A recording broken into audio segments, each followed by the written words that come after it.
औज़ुबिल्लाहि मिनश्शैतानिर्रजीम बिस्मिल्लाहिर्रहमानिर्रहीम। नाज़रीन इकराम, अशरफ आसमी एडवोकेट आपकी खिदमत में हाजिर।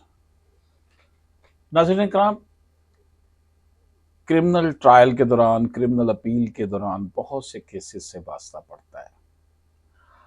आज हम आपको भारत भारत में करोड़ों की डकैती की मास्टरमाइंड एक खातून की बात, उसकी बप्ता सुनाना चाहते हैं जो रातों रात अमीर बनना चाहती थी। नाज़रीन इकराम, भारत के शहर लुधियाना में पुलिस ने करोड़ों रुपए की डकैती की वारदात की मास्टरमाइंड खातून को शोहर समेत गिरफ्तार किया। इस खातून को डाकू हसीना कहा जाता है। इस ये जो डाका डालने वाले लोग थे, इन्होंने 10 जून को लुधियाना के न्यू राज गुरुनगर में कैश डिलीवरी कंपनी के दफ्तर से करोड़ों रुपए की डकैती की थी। कैश डिलीवरी होती है ना, जो बैंक से लेकर जाते हैं पैसे, या बड़े बड़े अदारों में स्टोर होते हैं, उनकी जो कैश होती है वो बैंक में पहुंचाने के लिए वो बड़ी जो है वो सेफ किस्म की गाड़ी बनी होती है। That is called cash delivery. नाज़रीन, पुलिस का कहना था कि मनदीप को उर्फ मोना शहर के CMS कंपनी के दफ्तर में होने वाली जो डकैती थी उसकी मास्टरमाइंड है,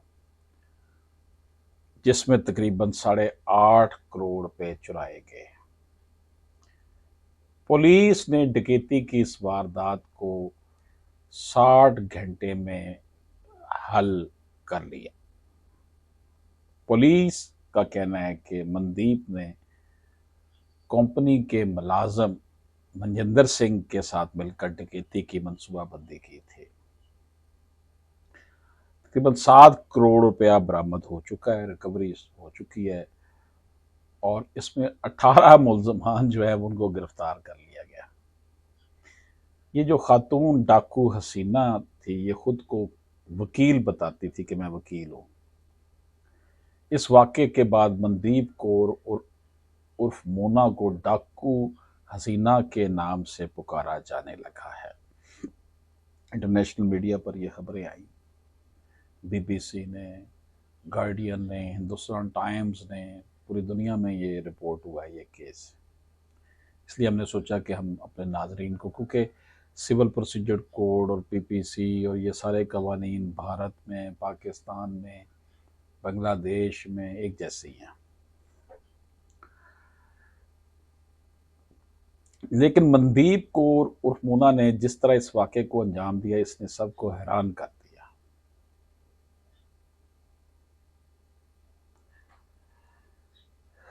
मनदीप कौर मोना की गुज़श्ता साल जसवंदर से सोशल मीडिया के ज़रिए दोस्ती हुई। ये उसका शौहर है जसवंदर। दोस्ती के कुछ ही अरसा बाद फरवरी 2023 में इनकी शादी हो गई। ये मनदीप कौर की दूसरी शादी थी। जसवंदर का ताल्लुक एक गरीब खानदान से था और उसका वालिद महेंद्र सिंह जो था वो मजदूरी करता था। इस मनदीप कौर मोना से शादी से पहले जसवंदर सिंह जो है वो भी मुख्तलिफ शोबों में काम करता रहा, लेकिन शादी के बाद कुछ अर्सा वो कैटरिंग का काम करने लग गया और उसने ये काम बाद में छोड़ दिया। इस वकूए से 2 माह पहले तक वो कोई काम नहीं कर रहा था। मनदीप का शौहर जो है, लोगों को वो यही बताता था कि उसकी बीवी एक वकील है जो अच्छी नौकरी करती है।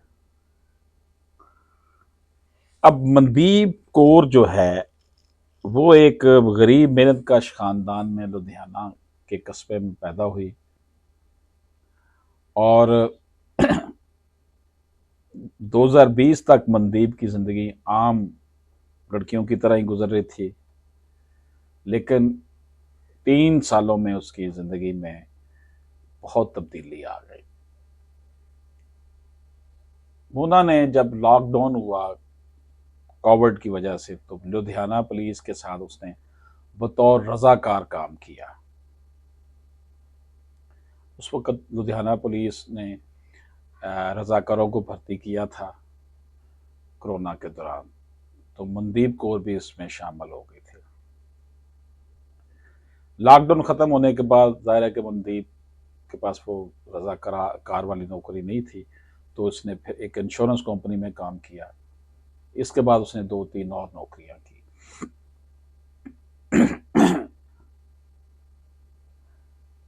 मनदीप कौर कहती थी जी मैं फलां अदालत में एज ए वकील काम कर रही हूँ और छोटे मोटे कामों में साइलों की मदद करती हूँ।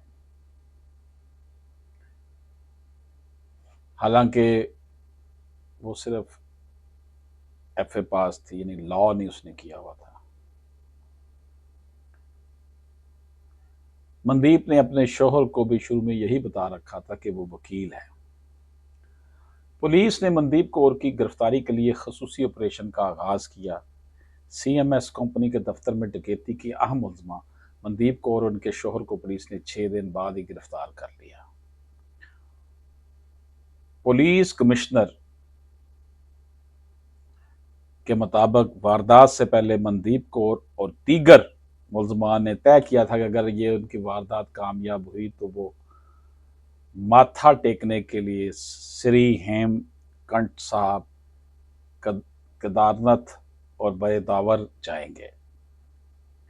पुलिस कमिश्नर के मुताबिक इस मामले में पहले से गिरफ्तार मुलजमान से सबूत भी मिले हैं कि डकैती की वारदात को अंजाम देने के बाद इन सब को उत्तराखंड रवाना होना था। मनदीप कौर और उनके शोहर उत्तराखंड के श्री हेमकंठ साहब से वापसी पर गिरफ्तार हुए। पुलिस के मुताबिक मनदीप कौर के स्कूटर से 12 लाख रुपए और इनके शोहर के कब्जे से 9 लाख रुपए बरामद हुए। नाज़रीन, डकैती का मंसूबा कैसे बनाया गया? लुधियाना कोर्ट कॉम्प्लेक्स में मनदीप कौर की पहली बार मुलाकात मनजिंदर सिंह से हुई।